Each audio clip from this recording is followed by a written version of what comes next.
Sean todos bienvenidos a este tiempo y espacio de reflexión educativa. Hoy tendremos un viaje al pasado, a la historia de la educación en Iberoamérica y en Colombia.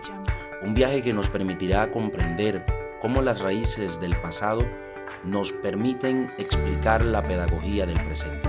En este espacio de reflexión educativa, junto a mi compañero José Gregorio Betancourt, daremos una mirada crítica a la historia para pensar la educación actual.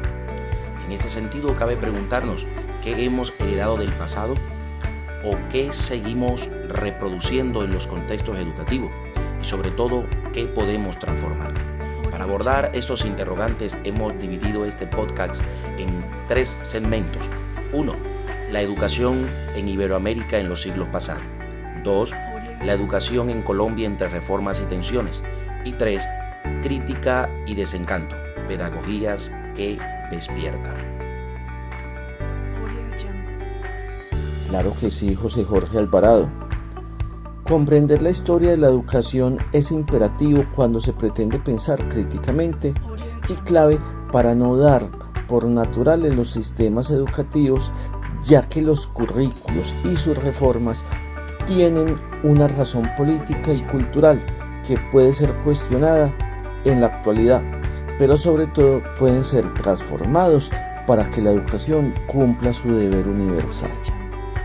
Por eso, en este primer segmento, la educación en Iberoamérica en los siglos pasados, teniendo en cuenta lo que plantea Osenbach, podemos mencionar que los sistemas educativos de Iberoamérica no son modelos espontáneos de sus propios planteamientos sociales, en los que se haya pensado la educación como respuesta a los problemas sociales de sus contextos o para desarrollar las habilidades de su gente, formar personas libres o creativas, sino producto de la influencia de Europa, específicamente influencia de Francia y España en Iberoamérica, y con el objetivo de formar ciudadanos obedientes y útiles al Estado. Sí, José Gregorio, en sus inicios la educación se pensó como un medio de manipulación o adoctrinamiento social que buscaba la homogeneización de la sociedad, con una estructura vertical que no consideraba la diversidad cultural de los pueblos de Iberoamérica. Ahora bien, resulta interesante que en la actualidad muchos modelos pedagógicos siguen copiando esa estructura del pasado, existiendo esa tendencia a una educación conductual que intenta, más que fomentar el buen comportamiento, tiende a moldear la conducta del individuo sin que éste cuestione o reflexione. Reflexión.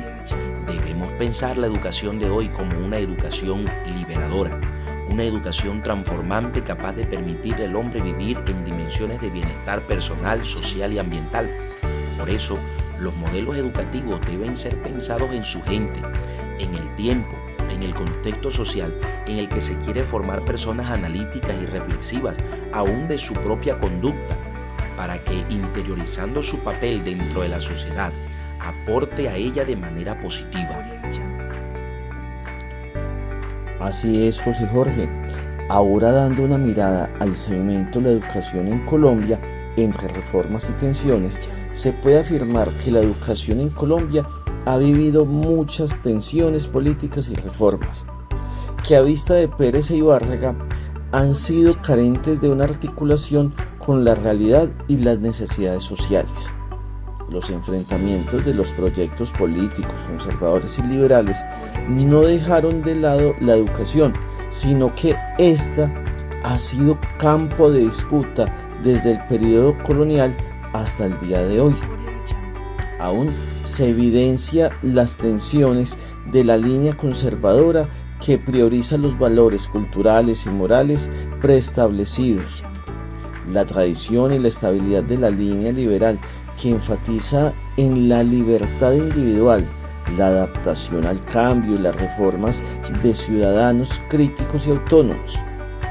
Sin embargo, aunque se presenten como corrientes irreconciliables, es posible converger en algunos puntos o aspectos que son importantes para una educación sostenible y que piense en el otro, puesto que a eso suma la disputa entre la visión economicista de calidad que deja de lado lo social y la sostenibilidad, y el enfoque de formación integral que busca desarrollar todas las dimensiones del individuo, incluyendo el crecimiento personal, los valores y el ambiente. Otro aspecto para resaltar, José Gregorio, es que al observar la historia se evidencia que la cobertura en educación ha mejorado, pero persisten grandes brechas en lo rural y lo urbano, entre lo privado y lo público. Y es ahí donde cabe la pregunta: ¿qué tanto han cambiado las aulas realmente? Se avanzó hacia una educación pública impulsada por la Revolución Francesa con el ideal de la educación como servicio público, pero en algunos territorios la educación privada ofrece mejores instalaciones, clases más pequeñas y atención más personalizada.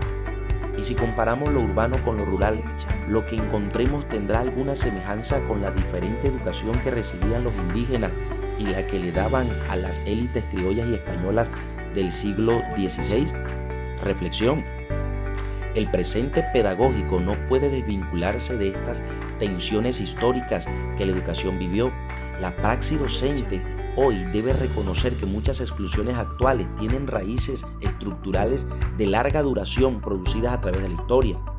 Y es que la marca de la historia es tan real que Colombia, siendo actualmente un estado laico y separado de la iglesia, la influencia de la iglesia en el pasado aún resuena en las aulas y los pasillos de los planteles educativos mediante la educación religiosa, los nombres de algunos planteles en honor a personajes de la iglesia y las figuras religiosas que aún existen en los espacios educativos de algunas instituciones públicas.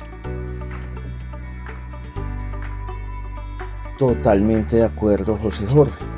Pensando un poco en esa transición que tuvo la educación para adoctrinar a la educación para liberar, entremos en este segmento: crítica y desencanto, pedagogías que despiertan.